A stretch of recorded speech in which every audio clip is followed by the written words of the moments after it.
Patuloy ang inspeksyon ng mga otoridad sa mga lugar na binaha sa Compostela Valley. Matinding pinsala po ang iniwan doon ng bagyo.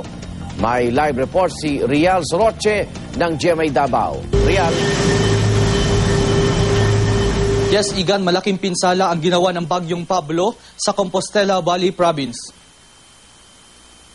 Tumambad sa GMA News ang epekto ng bagyong Pablo na magtungo sa bayan ng Compostela sa Combal. Ang mga bahay sa sentrong bahagi ng bayan nasira at nabuwal sa kanilang pundasyon. Nagkalat sa daan ang mga yero, pati na mga natumbang punong kahoy. Daan-daang ektarya din ng taniman ng saging, pati mga palayan ang nasira.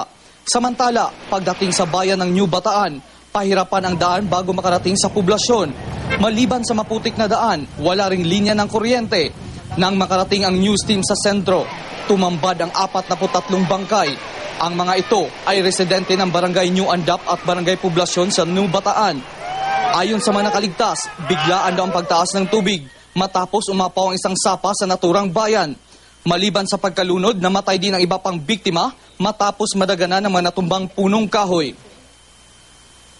Igan, sa ngayon patuloy pa rin ang ginagawang retrieval operation, samantala dinala na sa pagamutan ang iba pang mga nabiktima sa naturang insidente.